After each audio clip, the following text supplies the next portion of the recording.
Napulot ng bata ang balat ng ahas. Kinuha niya ito at tiningnan. Di mo may lumalapit na panganib. Nang lumakad siya sa guba, ang paligid ay naging kakaiba. May isang boses ng babae. Hello bata, may 100-meter python sa harap niya. Anong ginagawa mo dito? Ito ang aking tahanan. Lumalapit ang sawa sa bata. Nagpapalabas ng magic power. Nakalimutan ng bata na tumakas. Dahil sa mata ng sawa, nakita ang sariling karanasan. Dinala ng tatay siya sa kagubatan. Inatake sila ng tigre. Pinatay ng tigre ang ama ng bata. Nabulag ito ng sulo. Mabilis na nakatakas ang tigre. Ligtas ang batang lalaki. Nanginginig na lumabas ng yungib. May nakitang Black Panther. Nakatingin sa Black Panther. Di natatakot ang bata. Inabot ang kamay. Di siya kinain ng panther. Ibigay siya sa hari ng lobo. Sana maprotektahan siya ng mga lobo.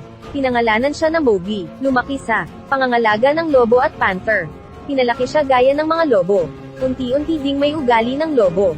Di nagtagal, natuklasan siya ng tigre. Lumanas dito ng tagtuyot. Ang antas ng tubig ng ilog ay bumaba. Tinatawag ito na Peace Rock. Sa tuwing may lalabas, bawal manghuli at lumaban mga hayop.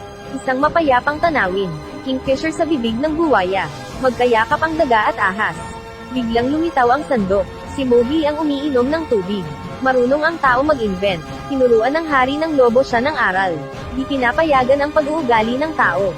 Sa ngayon, ang agila ay biglang sumigaw. Lahat ng hayop ay nasa alerto. Isang makulay na higanteng tigre. Si Shere Khan. Pag ang tigre ay lumapit, lahat ng hayop ay aatras. Nagtago ang bata sa likod ng lobo. Natuklasan ito ng tigre. Pinilit ang lobo ibigay ang bata. Pagharap sa banta ng tigre, mga lobo ay di umaatras. Malapit nang gumalaw ang tigre. Dahil ito ay isang truce. Nagsabi ng malupit na salita. Pagtapos ng truce, mamatay sila. Maaari mo siyang protektahan. Pero isipin mo, ilang buhay ng lobo ang halaga ng bata. Tumalikod at umalis ang tigre. Si Mowgli ay halos nakatakas. Malapit na ang tag-ulan. Mamaha sa Peace Rock, harapin ang banta ng tigre. Pag-usapan ang kapalaran ni Mowgli. Nasa dilema ang hari ng lobo. Nagkusa tumayo, aalis ako. Ayoko may masasaktan. Tumanggi ang inang lobo, anak ko siya, kami lang ang pamilya niya. Ibalik sa Mowgli sa mundo ng tao. Para sigurado ligtas siya, para sa kaligtasan niya, nakumpermiso ang inang lobo. Okay lang po inay, di po ako lalayo. Babalik ako para makita ka. Huwag kalimutan na akin ka. Nagpaalam ang bata sa inang lobo. Ipapadala siya sa nayon ng tao. Nakasalubong isang elepante. Hiniling sumaludo sa elepante, dahil sila nilikha ang kagubatan. Ang bantay ng kagubatan. Di gustong umalis ng batang lalaki. Nakasalubong nila mga kalabaw. Inalerto ang bata na bumaba. Tingin ng bata, biro lang. Pagkatapos, kinagat ng panther ang tigre. By time para makatakas ang bata. Di siya katugma sa tigre. Hinabol ng tigre ang bata. Malapit maabyutin ang bata. Bigla, ang tigre ay hinarang ng mga kalabaw. Tumalon pababa ang bata. Nilunod ng kawan ng mga baka. Nahanap ng tigre ang bata. Malapit nang bumaba ang tigre. Inisip ng bata, mapatungo sa isang kalabaw. Hawakan ang mga sungay. Dinala siya ng kawan. Umuungal sa galit ang tigre. Sumunod ang bata sa kawan. Nagdala ng mudslide ang ulan. Sa desperasyon, tumalon siya sa ilog. Kumukuha ng piraso ng driftwood. Gaano na ba katagal? Patungo siya sa kagubatan. Nandito na, nakasalubong niya ang higanteng sawa. Na-hypnotize na si Mowgli. Nasagasaan ng higanteng sawa. Kinukulam ng sawa ang bata. Ibinuka ang bibig. Sa ngayon, nakoma ang kamalayan ng bata. Pagmulat ang mga mata, napasigaw sa takot ang bata. May isang brown bear sa harap. Sinabi ng brown bear, iniligtas siya mula sa sawa. Kailangang ibalik ang pabor. Dinadala siya sa matarik na bangin. Pumili ng honey para sa kanya. Tingnan ang beehive. Tumanggi ang bata. Nakakaawa ang brown bear. Kung di mo ako tutulungan, mamamatay ako sa gutom. Ang bata ay pumayag. Kailangan niya ng ilang tools. Itinali ang katawan. Sundutin ang pugad. Natusok siya ng mga bubuyog. Nahulog ang isa sa mga sanga. Narinig din ng ilang hayop. Niloloko na naman si Dod. Tatakas na ang unggoy na ito. Di siya unggoy. Ano iyon? Isang taong bara. Niloloko ng brown bear mga unggoy. Sinipa ng bata ng pugad. Nagtagumpay siya. Oo.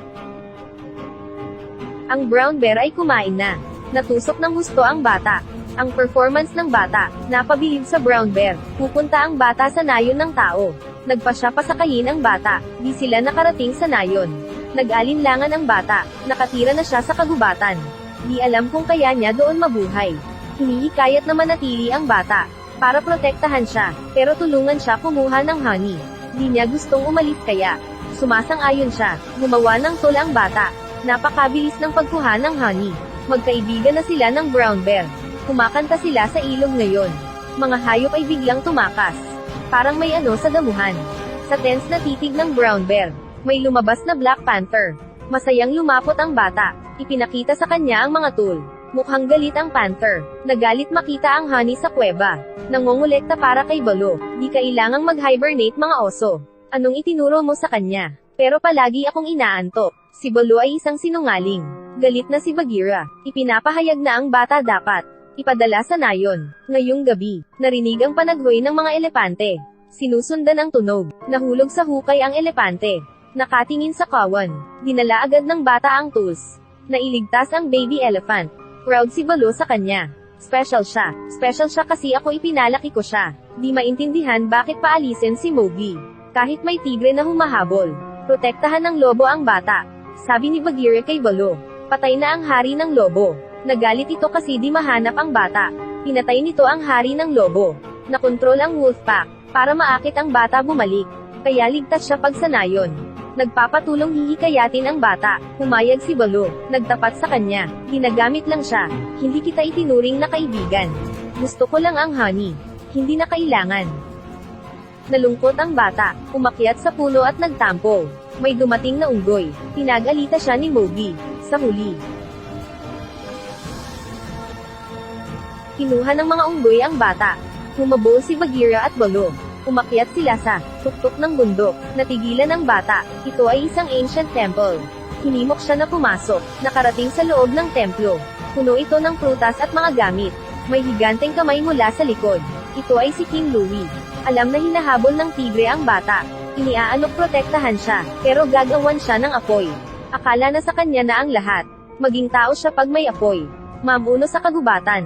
Ang bata ay nakatira sa kagubatan. Di siya marunong gumawa ng apoy. Di mapagbigyan ang kahilingan. Kasabay, umakyat si Bagheera at Baloo. Nang pilitin siya gumawa ng apoy. Pumasok si Baloo. Nakakuha ng atensyon ng unggoy. Ginulo si King Louie. Naghahanda ang panther na kunin ang bata. Nakita sila ng unggoy. Di pinapayagang tumakbo. Habulin sila ng grupo ng unggoy. Ipinatakbo una ang bata. Sumugod sila sa mga unggoy. Nagsimula sila ng matinding away. Si King Louie mismo ang lumabas. Kahit na malaki napaka-flexible niya. Naharang nito ang daan ng bata. Sinabi ang hari ng lobo ay pinatay ng tigre. Walang makakapagprotekta sa bata. Puno siya ng pighati at galit. Gusto ipaghiganti ang hari ng lobo. Malapit na maaabyutin ni King Louie.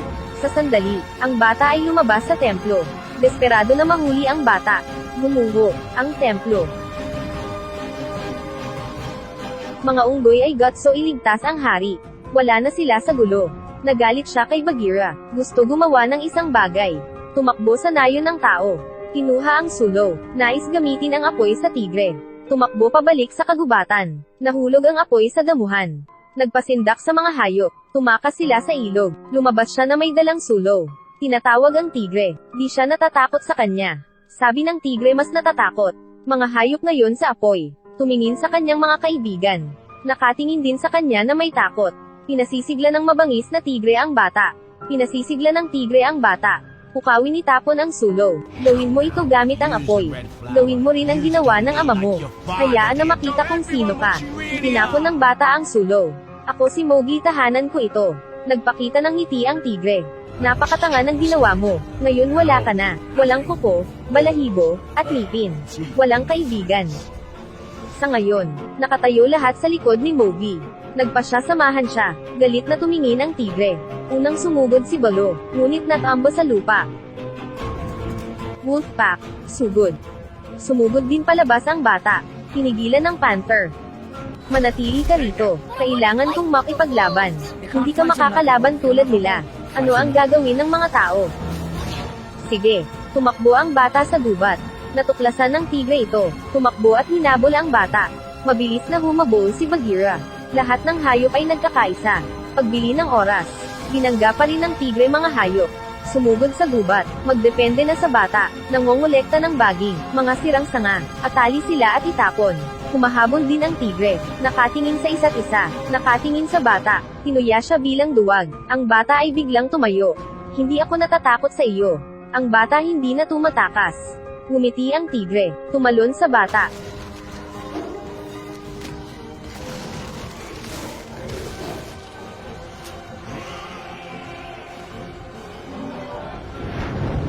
Natalo ang tigre gamit ang skill ng tao. Harapin ang apoy. Walang solusyon ang bata. Ito ang pagkakamali niya. Nakakita siya ng pag-asa. Pawan ng mga elepante. Naghuhukay sila ng kanal. Lumikha ng ilog. Ang apoy na napatay ng ilog. Mapayapa ulit ang kagubatan. Nanatili si Mowgli sa kagubatan. Kasama mga kaibigan. Ang mga tao ay matalino. Mga hayop ay matalino din. Lahat tayo may diskarte. Panuurin ang pelikula na ito. Rules ng lobo. Strictness ng panther. Hypnotism ng sawa, kasinungalian ng oso, authority ng unggoy, pagkiling ng tigre. Ang buhay natin ay hindi sa napakagulong mundo ng gubat. Iba mga tao, kapag naniniwala ka sa sarili, walang magsisira sa iyo.